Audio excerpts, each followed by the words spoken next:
qu'on remarque et qui est très intéressant ici, c'est que quand on a des grosses ordres de vente, on a eu par exemple du 86, du 50 et des bananes, eh ben on voit que les ordres font pas bouger le marché, qui sont même absorbés. Ça veut dire que il y a une certaine phase d'accumulation qui est en train de se faire, et à mon avis le marché a du potentiel pour partir à la hausse.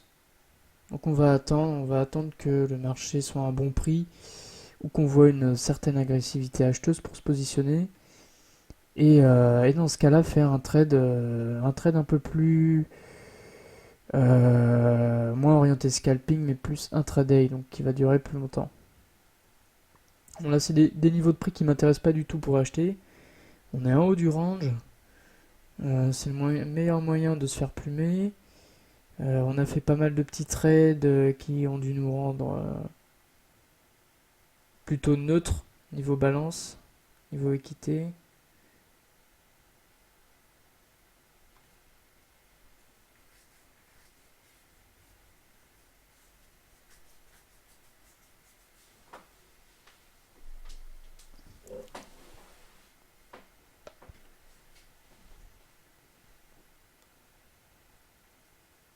La seule, euh, la seule condition pour acheter dans ces niveaux de prix, pour acheter haut, plutôt devrais-je dire, c'est qu'on ait une explosion ici et que le tape nous affiche du vert à n'en plus finir. Sinon, je préfère me positionner vers le bas. Je préfère me positionner vers le bas, attendre et en plus ça fait plus d'argent puisqu'on aura acheté plus bas. Donc on va voir comment ça le fait. Euh, ouais. Quand je dis plus bas, c'est pas forcément ici, mais même dans cette zone-là, puisque les contrats absorbés se situent aux alentours de ces zones de prix. Donc voilà. Alors là, par exemple, ça peut être éventuellement intéressant. Donc je vais regarder s'il y a de l'achat qui est fait, mais l'agressivité est plutôt vendeuse.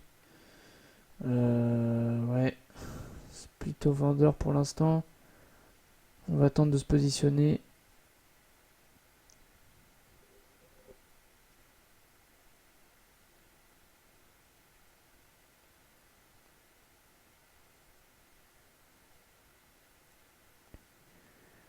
On attend, on attend. On est comme un sniper en fait. On attend que la cible soit là et on passe à l'action. Ou pas d'ailleurs. Parce qu'il est possible que la cible ne passe jamais. Donc on reste observateur.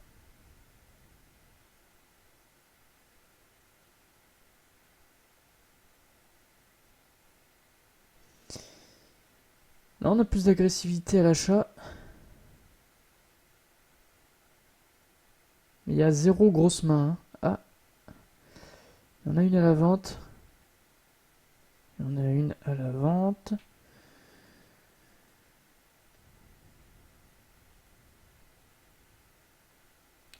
Les ordres au marché pour l'instant poussent à la vente.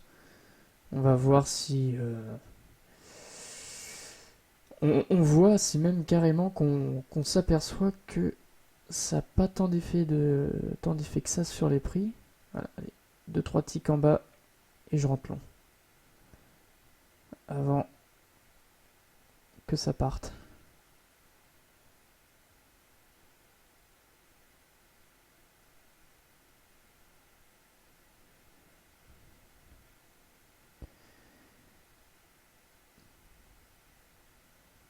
Vous voyez que ça s'est quand même bien calmé. Là au début on avait des gros ordres qui défilaient en veux-tu en voilà. Des 27, on a même vu un ordre tout à l'heure de 105 ordres. Si je me trompe pas, là on avait un ordre de vente à 47. On passe direct à 48 après. Je serais tenté d'acheter, mais là c'est trop haut. C'est trop haut.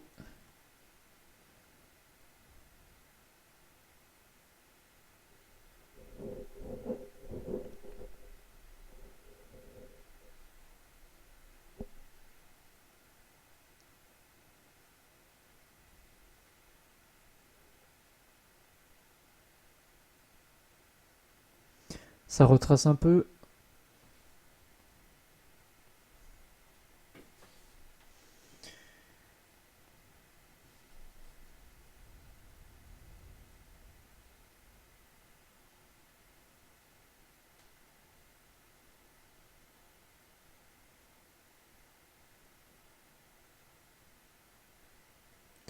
En tout cas, on voit qu'on a quand même un petit peu une figure un peu en triangle. Pour ceux pour ceux qui sont un peu plus adeptes de l'analyse technique. Euh, Après un intraday, bon, j'y crois moins. Honnêtement, j'y crois moins. Tout est une histoire, à mon avis, avant tout, d'order flow. Avant de parler de figure chartiste. Ceci dit, en swing, vraiment, pourquoi pas, hein. Vous voyez que ça parle. Mais j'ai pas pu me positionner.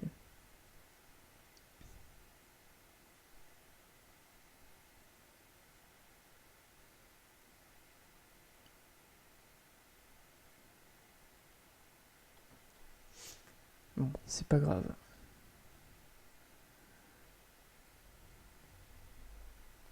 Allez, retracement, entrée en position.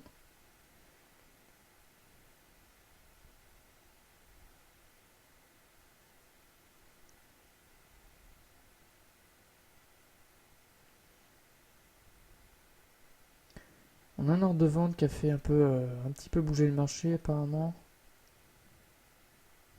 Un ordre de 15 contrats.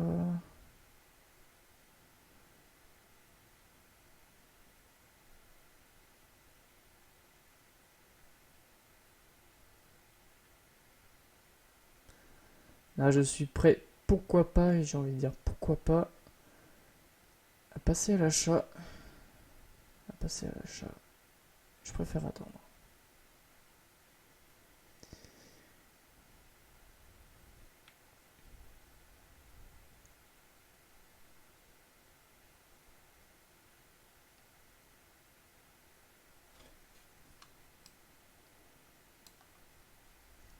Vous voyez qu'on a pas mal de limites, hein. Ici, là, c'est bien blanc.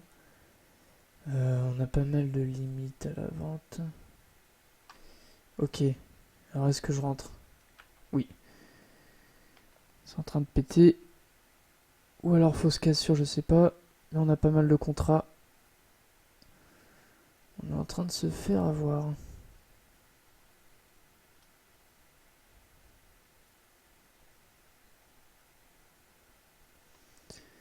Alors,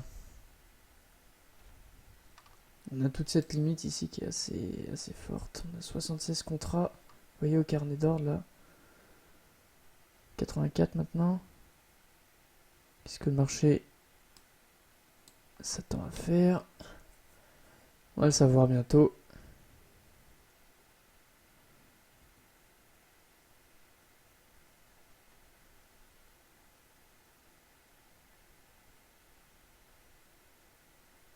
On aimerait bien qu'il y ait un peu plus de momentum.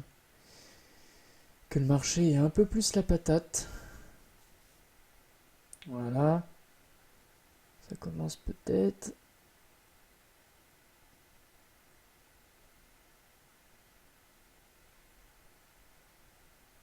Voilà. Ça bouge déjà un peu plus. On a plus d'acheteurs qui sont avec nous.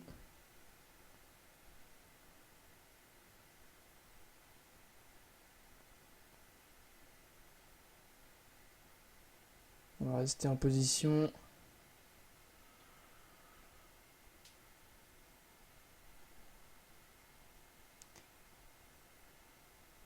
Alors pour ceux qui se posent la question, c'est vrai que j'ai pas de stop ni de TP. On a pas mal de limites en haut. Vous pouvez le voir. Hop. Allez, 70 $. Parfait. Ça me convient. Ça me convient. Est-ce qu'on a vendu au bon moment? Pas sûr. Pas sûr, mais c'est quand même pas mal. Parce que vous voyez que là, le marché tourne autour du point où j'ai vendu, où j'ai fermé. En tout cas, voilà, 60 ou 70 $, je sais plus exactement, mais Ça valait le coup d'attendre. Ce qui m'a fait peur, je vais revenir un peu en arrière pour décrypter ce trade. Hop, c'était cette limite ici.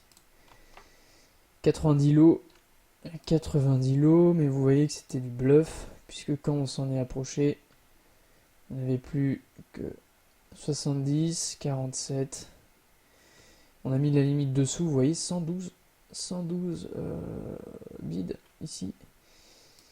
Et bah forcément, quand j'ai vu ça, ça m'a rassuré. Je me suis dit, on va attendre un tout petit peu, 3-4 points avant de prendre les bénéfices.